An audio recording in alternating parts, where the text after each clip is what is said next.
Football is a tough sport, but there are moments that hit harder than others. Discover the 15 most disrespectful moments in NFL history. Football is a tough sport, and there are moments and plays that hit you right in the gut. They're some of the most absurd and incredible moments in NFL history. Welcome back to Go to Football. Today we're going to talk about the most disrespectful moments in football history. Before getting started, make sure to subscribe to our channel Go to Football in order to receive news from the world of NFL. Get ready for games fueled by competition, vengeance, and rivalry, with reckless acts of pure arrogance. So get comfy, and let's dive right in. The first episode we're going to talk about doesn't involve the NFL, but the world of college football. In 2017, the University of Oklahoma claimed a long-awaited victory over the Ohio State Buckeyes in Columbus, Ohio. The game's MVP was Baker Mayfield, the quarterback for the University of Oklahoma.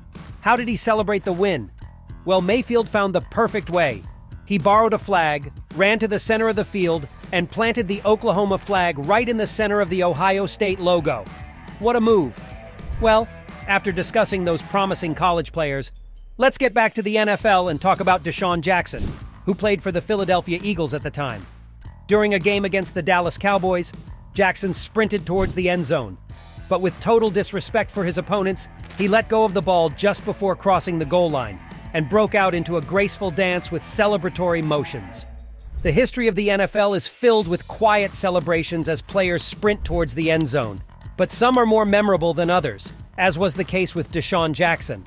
Another example is the humble Golden Tate, who, in 2014 during a game against the Rams, made an incredible catch and sprinted towards a breathtaking touchdown before greeting the Rams' defense with a polite wave. Tyreek Hill is another player who treats fans to unforgettable celebrations, and his iconic peace sign directed at Antoine Winfield Jr. after he sprinted towards the end zone during a game between the Chiefs and the Tampa Bay Buccaneers is one such example. But karma is a fickle thing, and dear Tyreek, Winfield will get his sweet revenge after he prevents Hill from making a catch and returns the favor by giving him a taste of his own medicine. Of course, we all know that when you're sprinting towards the end zone and about to score a breathtaking touchdown, your adrenaline skyrockets, and sometimes you lose control and will do anything to celebrate in style. However, some players are willing to do anything to score a touchdown, like Antonio Brown, who, in a game against the Browns in 2014, literally kicked the Browns' punter, Spencer Lanning, out of the way with a flying kick. But our dear Antonio Brown didn't get away unscathed either, as a few years later he was on the receiving end of a brutal hit by Vontaze Burfict. During a game between the Cincinnati Bengals and the Pittsburgh Steelers, Bengals linebacker Vontaze Burfict delivered an illegal tackle on Steelers wide receiver Brown, causing him to be forced out of the game and suffer a concussion. Burfict's hit was completely unsportsmanlike, as he struck Brown in the head. As we've seen, fate never forgets. It was Steelers wide receiver Juju Smith-Schuster who would avenge Vontaze Burfict's ugly hit on Brown. The following year, Smith-Schuster delivered a hard and illegal tackle on Burfict, causing him to be forced out of the game with a head injury. After the tackle, Smith-Schuster calmly celebrated on the field. However, the disrespectful and provocative pose he struck after hitting Burfict drove home the message even more for the former Bengals linebacker. Let's now move on to one of the most disrespectful incidents in NFL history.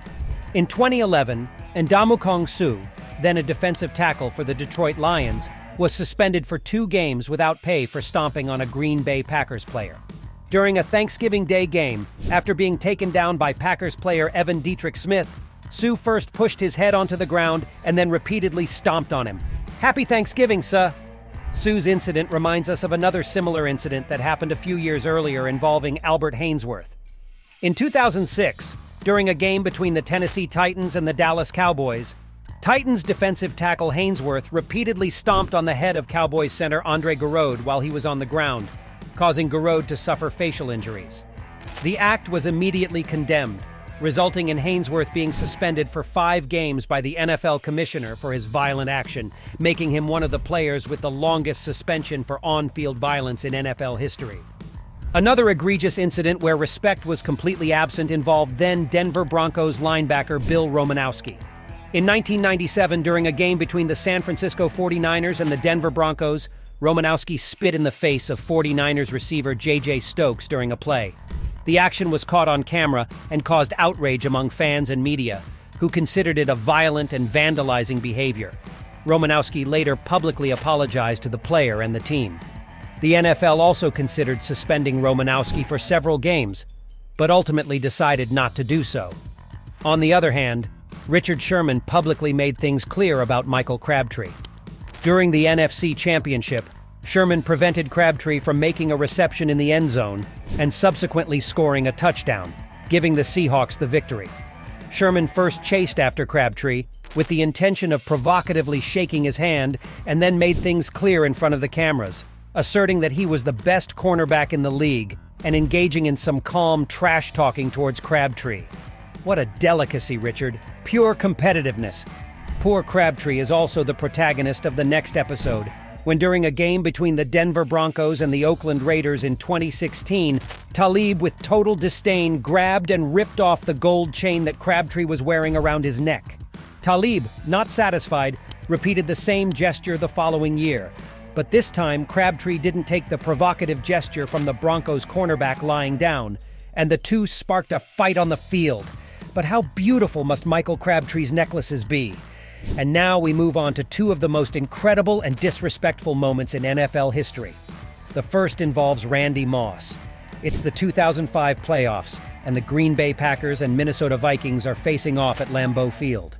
After scoring a touchdown in the fourth quarter with a 34-yard pass, Vikings receiver Randy Moss headed towards the end zone and simulated the gesture of pulling down his pants to show his butt, to the Packers fans who were sitting in that area.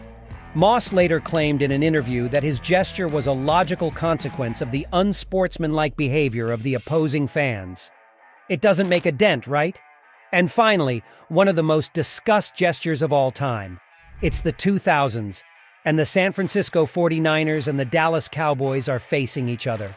Among the ranks of the 49ers at the time was wide receiver Terrell Owens. Owens was fined by the NFL for violating the rules of the game, but his gesture will remain one of the most iconic moments ever.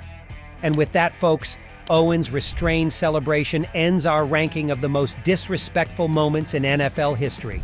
What other absurd moment do you remember, or do you think deserves to be mentioned? Let us know in the comments, and remember to like the video if you enjoyed it, and subscribe to Go to Football, the channel made by fans for fans, to stay up to date on news and curiosities about the world of football and the NFL. Thanks for following us. Until next time, stay tuned.